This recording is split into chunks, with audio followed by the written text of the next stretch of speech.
So by sign, you can watch these things and see the signs and medical things. So it's just going into Taurus. So now it's changed from a martial, physical, impulsive independence to a more Taurian financial one of shocking changes in finances.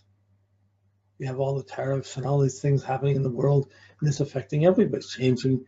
It's causing a worry of changing. Somebody will break, some people will make money from it, but it's changing a different order. Now, but 7 years that Uranus is in any sign,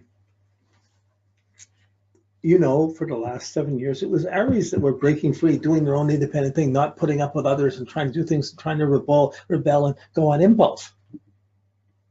The next 7 years is going to be Taurus, who have the things they want, and what they want is going to change. Their desires, their values, their Venus qualities are going to change, and they're going to be trying to see what they can do with their money, or how they can get some freedom for what they do. And they might be afraid of it, or they might go with it. But you can see so when it was in Aries for the last 7 years, Aries were getting the conjunctions and finding their genius to break through, but Libras were getting the opposition. Capricorns and Cancers were getting shaken up. So the Capricorns, Cancers, and Libras were all in the unstable, disruptive aspects of Uranus. And the Aries were disruptive, but they were making it happen. They're trying to break through and go with it. So you can see the people. So now it's changed. The people are next 7 years, people are trying to hold on and be stable or try and get some fixed sign Taurian security, but it's changing. And the Scorpios, the Leos, and the Aquarius are all going to have some shocks, and it's not going the way they expected. They're more on the receiving end or the disruptive end of the Uranus. So usually it's a period of tremendous instability, of sudden change, of shock, and the person's going to be in shock and disrupted as long as they're holding on to something. When they finally let go, they get free of it and they don't look back. And they can lick their wounds and get on. But while it's going on, it's highly unstable. Like I had to move, the wood hedge ended, the end of the Chinese thing, I thought it was going to be possibly even moving there. I decided I'm not going to, all these things changed. It was a big sudden shock that changed my plans. I had to make a whole new set of plans going on from there at 70. So it's strange how it works, but the anxiety beforehand, the worry, you're trying to hold on, you're trying to make things work, and you're usually holding on to an unstable situation, trying to make the best of it. It's getting more and more disruptive until somebody breaks away, you break down, something changes, and when it finally goes, at least once it's done, it's not more. You let go. You finished it off. The boil is broken. It's released. But some people don't want to release, and there's some people who don't let go. Things happen, they're supposed to let go, and they're still holding on, and they're still holding on to the old relationship for this and that. Some people, like a Scorpio, can hold on for years to not forgetting what happened and trying to get even and still being vulnerable. So with the fixed signs, you have to work harder on teaching them how to let go. And the cardinal signs, you have to say, it's more dramatic and more immediate. They just need an affirmation. Yeah, it's time to let go. So this is crazy. Or if you're in a place where you don't know your job is secure, and then you're in a city, the high risk is it could go. So either you walk or you keep a low profile, because it's not likely, if you make an issue and draw attention to yourself, you're going to get the nervous, disruptive energy. If someone's trying to run for election with Uranus square or opposed or their sun, they're going to have unexpected results. They're not likely going to get, they're not going to get in. It's going to be upsetting and disruptive. At the conjunction, maybe there's a breakthrough. That's not a guarantee, but there's a breakthrough to new things. So it comes, you go for it, maybe a breakthrough, maybe you use that as a leapfrog to something else. So it's your story that will make it come alive. But when you set this up and you do it, you'll see things. You'll see how these periods, like they're not fixed in stone, but you go through those times, you go through you start building up your history, you see the things going on, you start really, oh yeah, well, you look back at these times, yeah, that was an unstable, that was a really time when I changed it, not because I wanted to, because it was just changing around me. So for 7 years, it's when it's going to go in 7 years, when it goes into Gemini, Geminis are going to be the most independent, free-going, independent ones. Well, at that time, Virgos and the Pisces and the Sagittarius will be much more unstable and having let go of options. But these signs always have so many options. They're scrambling. They let go of this, they'll start something else. So for a mutable sign, this is a scrambling time. For a fixed sign, it's a struggling sign. For a cardinal sign, it's an instigating sign. But all of them, it's a catalytic time where things disrupt and change and destinies change because of it. So sometimes you have a kid that gets in trouble, it's worrying the heck out of you till you have to let go or till they break down or something. Sometimes it's a partner, sometimes it's you, sometimes it's a job. It's just there. Sometimes, once I had on one of those, I'm not here, but I had to move 4 times and move a library, a school, the office, at home 4 times in 2 years while a Uranus aspect was going back and forth. All right. It just was done. It was just a shock, a couple of years of shock. So the conjunction you break through, the squares, it's being disrupted. Either square, the opposition, you have the shocks, and it's really opposing is really, really disruptive, and you're not really going to have your say in the matter. You have to adjust to it. And the quicker you adjust, the better it works. So usually when you're in there and you're talking to someone and they're in that shocking period, they know what's causing their worry. They're worried about this. I'm worried about my son. I'm worried about my grandson. I'm worried about this. I'm worried. How do you let it go? What can you let go? How do you let go of the worry? What's going to change it? But if I change it, and often you have this breakdown before you have the breakthrough. And it may take a few years before you realize when it's happening, you feel the worst is happening. You're losing exactly everything you don't want to lose. 2 years later, you look back and you think, boy, I was lucky to get out of that. I was glad I got away from there. But you often can't see it in the midst of the shock. Okay, so I guess we could call Uranus cycle shock therapy, or the challenges of shock and catalytic change across a lifetime. Okay, let's get out of the sun.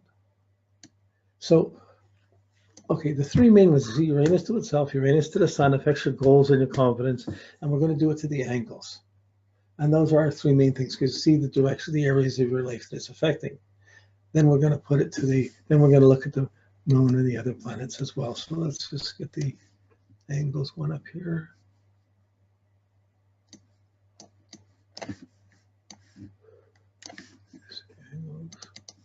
Okay, this one down. So with any one planet, you're going to have 4 major crises times with 3 times each. So about 12 specific crises, but really 4 in a lifetime. 4 to the sun, 4 to the angles, 4 to itself, and 4 to each of the other planets. So there's a limit. These are not everyday things. It's the things these are the big changes, the big sudden changes in your life. Thank goodness things change. Thank goodness governments change. Thank goodness politics change. Everything changes. They just build up and resist it for a while of time, and then suddenly you can't hold it anymore. It changes. Then you rebuild.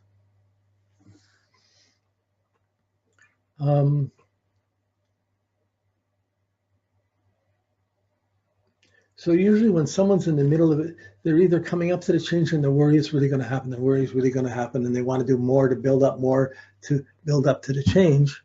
And you say, well, wait a second, you're not going that much sleeping. Maybe you don't throw all your money away. You can play more cautiously while this is unstable for you. And you ride it through. You don't force issues. If you force issues, then it becomes more disruptive. But people either know they're coming into it and they're worried about it. Is it really going to happen? Is it really this anxiety really going to be there? Or they're right in the middle when the shock is there. They know it's happening. They don't know what. They're just caught in the shock and they're not sure what to do. Did they go or did they not? But it's happening. Or it's just finishing, and is it really over? Is it going to come back again, or am I through? It's that year of time over, and in the meantime, their confidence is shaky about what they're going to do next. So transits are like washing dishes. Like we all have our dishes, and we cook, we have our dishes, we eat, we come. And some people, well, most people, they wash this, they have done eating, and then they slow down. That after dessert, they want to get up and wash dishes. It'll sit there while it piles up, and then maybe sooner or later someone goes back and deals with the pile up. Okay, then there's some people that are trying to more or less delegate it and get it done just immediately after dinner, so it's not weighing on your mind later. Then there's people who do it right away, early, right away, like I'm there now. For years I didn't, but I wash it, I finish using, I cook a pot, I take stuff out, I put it on plates, I wash the pot before I do anything else. It's changed. So like you're right on top of things, you're trying to anticipate beforehand, you're in the middle of things, or you're waiting after. So at the slowest point, you can get to the point where I don't want to do dishes. You let it sit there. They sit there one day, sits there another day. You don't deal with it for a week, or just suddenly your kitchen's full of these pots that have growths and things in them, and you're looking at, I don't want to deal with all of this. This is the young man bachelor thing, but so you end up throwing everything in and just buying a new pot rather than washing dishes. And it's like it's different way. It's just an example of how we come into the critical point, how we hit the critical point, and when we're over the critical point. Uranus marks dramatic critical points. They happen. And when they happen, if someone says, oh, nothing's happening, you should instantly be alert and say, oh, they're not in touch with what's going on. Something's going on there, and you don't know exactly what it is. You don't want to be negative to the person, but they're very vulnerable. And you have to use that to go in a little bit more. You use this shock's there, but sometimes something will fall apart on someone on a Uranus opposition or Uranus square, and someone has everything fall apart, but in a year or two, they built up. Saturn is going up to the middle, and they built up, and they're getting up, and they recover really quickly. Sometimes Saturn might be in the 12th house, and Uranus disrupts everything. You lose a career, you lose something, and it's going to take you 7-8 years just to get your bearings. And you may not regroup from that. It may go in a totally different direction. So how these integrate, how they overlap each other makes a difference. But Uranus brings these shocks and these changes. It's a very dramatic point, but putting it in perspective, you work with Saturn. Okay, see, knowing your Saturn, but in the meantime, you're working with Saturn, Uranus comes up and disrupts us and causes extreme changes inside of that Saturn cycle. Okay.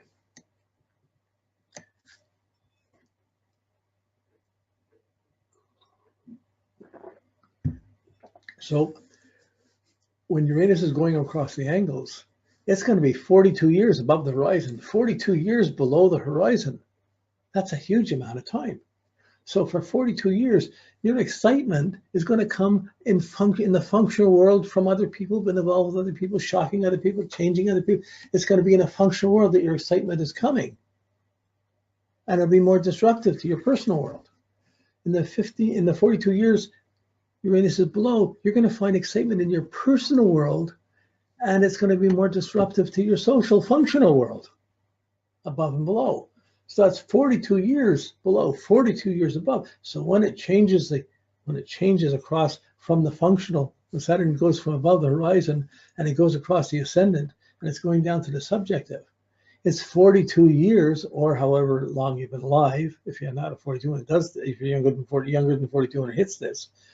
But suddenly the bubble pops and you can't play roles with other people. People let you down. You're in shock, and suddenly you're trying to, on one hand, Uranus on your ascendant, you're getting a new identity. You see, you get your hair frizzed, you can shave it bald, you're going to wear it differently, you're going to be differently, but it's breaking you away from relationships, bringing out an identity change, making you more unique and different in yourself, and it's shocking to everyone else.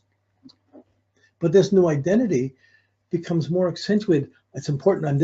I'm having my difference. I'm having this excitement. I'm having this interest. I'm not just trying to fit in to see what other people are doing as much. Wow.